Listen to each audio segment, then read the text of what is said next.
Welcome to week 9. This week we're going to be doing phase 2 of our project.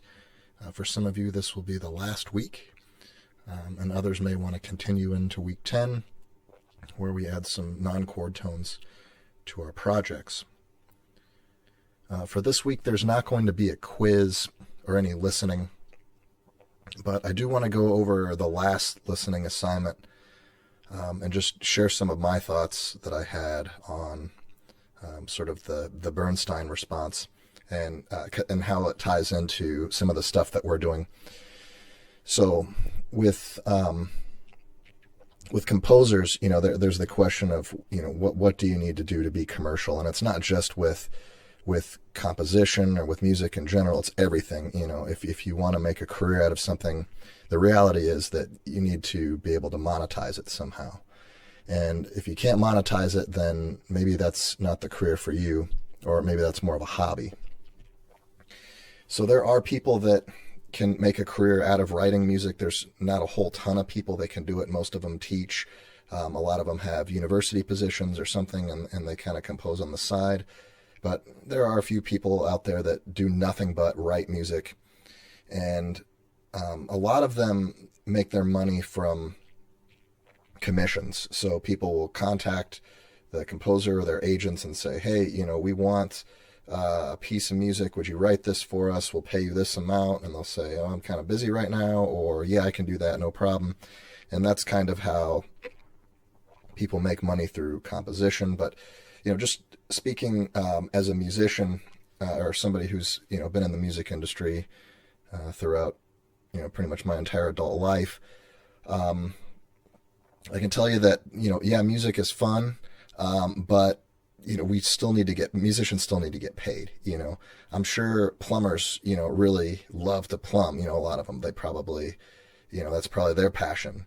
But when they come over your house and they fix your pipes, they expect a paycheck at the end of it. And it's the same thing with musicians. So if you hire a musician like for your wedding or for something like that, you kind of need to pay them because that's what they do for a living. So this idea that musicians just do this for the art, that's not entirely true.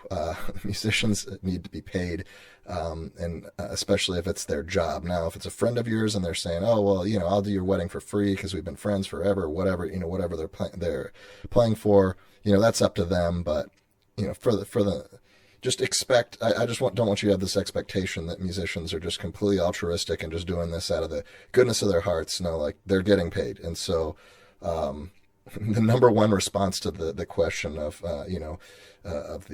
how do composers make a living then? How do they balance their artistic vision with commercialism? And a lot of people are just like, get a job, hippie, or something like that. But, you can make a living doing music. It is very possible. There are musicians that get paid a truck ton of money. When we watch that video of Herbert von Karajan, you have to understand that guy makes, well, even back then, he was making, probably $2 to $3 million per concert. I mean, he's just one of the most successful musicians ever. You have musicians today like Carlos Kleiber, who's probably the highest paid musician in the world right now. I don't even want to know how much he gets paid per concert. Maybe something like $20 million per concert. And he just can call up any orchestra and say, hey, I'd like to work with you. And they say, yes, please. When are you available? When can we come? So, yeah, I mean, even the last chair violist for the New York Philharmonic still makes $120,000 a year. They're not right now, but, back when the New York Philharmonic was playing music, that's how much they were making. So, you can make a living doing music. I would never encourage anybody to go into the field of music because it's just such a hard profession. It's just so competitive and it's just very difficult, and I would never suggest to any of you guys, hey, just, sink everything into music and do it. Now, if it's your passion and you really want to do it 100% and you need support, I'll definitely be there to support you. But, most of you will probably end up being engineers and doctors and lawyers and all that good stuff. And that's good because the world needs doctors, and the world needs good doctors. And so what we're trying to do in orchestra is set you up to be the best doctor you can be. The second aspect of the question of the, I guess, the survey was about West Side Story. You know, Bernstein, the very first interval in Somewhere is a minor seventh, which is a leap greater than a fifth, and it's a dissonant interval. So how does Bernstein get away with doing that? Well, Bernstein is not composing in the Baroque period, and so music has evolved beyond just the rules that we're learning right now. But it's good to start learning the fundamentals. And Bernstein learned, the fundamentals just like everybody else. I spent years composing in this style before I wrote anything else.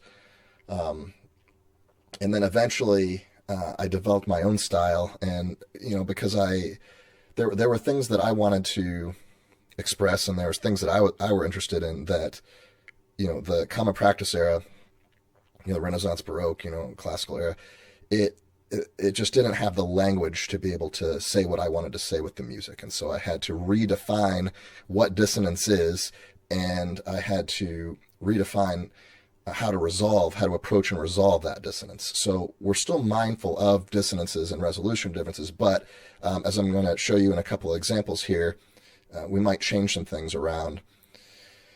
And just to kind of think about things that are different, and maybe use a different scale or a different tonal system entirely, or just a different sort of invention to just to have a wider vocabulary. And there's definitely some things that I keep the same from the common practice era, particularly with counterpoint. Using good counterpoint makes my compositions more interesting, and I've learned how to develop that counterpoint even further than where the composers went back then, and I'm going to show you some examples. So this first piece right here is a string quartet that I'm working on right now. It was a commission from String Quartet, and the String Quartet is a program work, which means that it has these notes in here of what's happening, in the story. And the quartet is called Cronus, who's a titan, and Cronus gave birth to the universe as we know it today. So this is the third movement called Ether, and we'll listen to it, and I'll point out some things that kind of break the rules, and some things where, I kind of follow the rules. So this is what it sounds like here.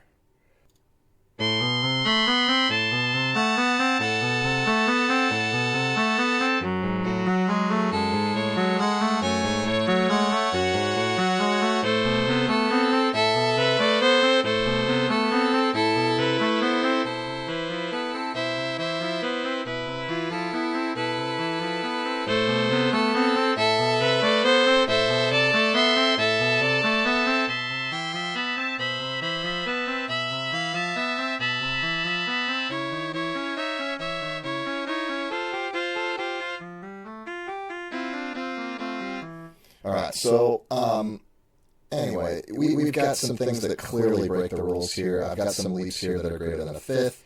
I've got a lot of what would be considered dissonance in the common practice era. Right here off the bat, I've got all of these harmonic seconds here kind of cascading in. And really, we're never really in a key. I kind of dance around in different keys and stuff because the universe is the sea is evaporating a mist, and the winds of time, the earth is sort of forming here at this point. Time is forming. And so we're sort of abstract and without form. So to portray that, I'm keeping us from having any sort of tonal center. But some of the things that I keep the same. So we have this 8-bar introduction. Then we have 2 4-bar phrases. We have this 4-bar phrase here, and then we have another 4-bar phrase. And then it's kind of repeated again. We have a similar phrase here, sort of like a question and answer response. We have antecedent, consequent, antecedent, consequent. When we have 2 pairs of those, we call that a musical period. And it just kind of helps the structure of the piece along. So some of the things that I've kept is sort of phrasing structure. I think that's really important.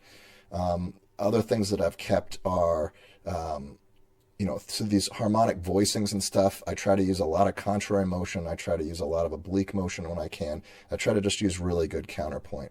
The cello line is just ever flowing, always just sort of outlining different harmonic patterns. So in the common practice here, we use what's called tertian harmony. So all of our triads are built on thirds. We have a root and a third and a fifth, and they're all a third apart. What if we didn't do that? What if we used quintal harmony? So we arranged everything by fifths. So there was no third. It's just root, fifth, and then another fifth up from that, which is going to be a ninth, and then we can keep going from there. And that's how the cello line has been arranged, except the different chord degrees are played in different orders, and so we end up with these patterns here. So in order to express this evolving world and this creation and all this sort of thing, I've used a different tonal system, and to prevent us from ever hearing like, okay, that's the home key. Oh, that's the arrival point. I don't really ever want it to arrive. Okay, so let's look at a different piece. All right, so this is a piece of music that I wrote a long time ago. And with this, I was experimenting with rhythmic counterpoint. And so you have a lot of negative space in here with the rhythms, and then that negative space ends up getting filled in with other voices until every eighth note value is being played, but not by the same section. So the cello bass have a role, the violas have a role, the second violins have a role until every eighth note is filled. And then there's some other things that happen too. But what I was trying to describe here was, I had an interest in mathematics, and particularly this shape right here, which is called the Calabi-Yau manifold. And it's an upper dimensional object. And so I thought that was cool, and I wanted to see how I could represent that in music. How could I represent all of the curves and the lines and the angles? Because sometimes you have these really sharp edges, and sometimes we have these curves. And so what would it be like to be this shape or explore the shape or go through this shape? How would it feel, and what would it sound like? And how can I make the music sound like this shape? And so that's why I used this harmonic language here, these certain types of notes and rhythms here, to do what I did. So let's play a portion of it here.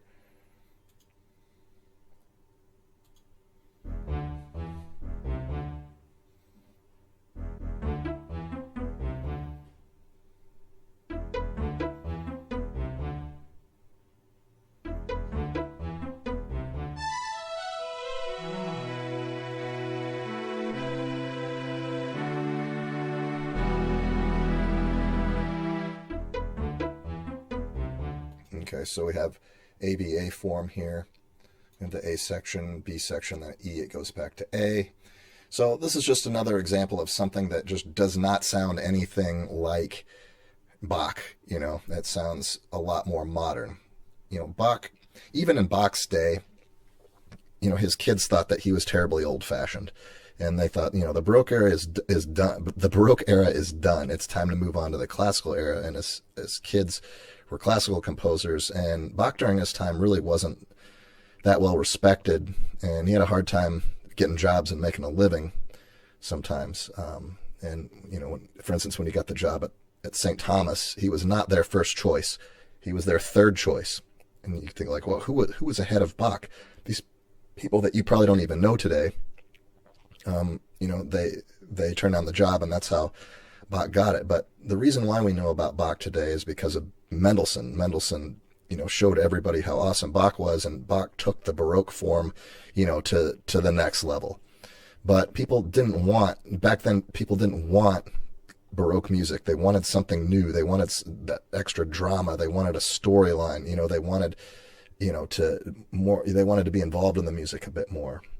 So even though we consider Bach to be the best representation of Baroque music, that's kind of as far as it went.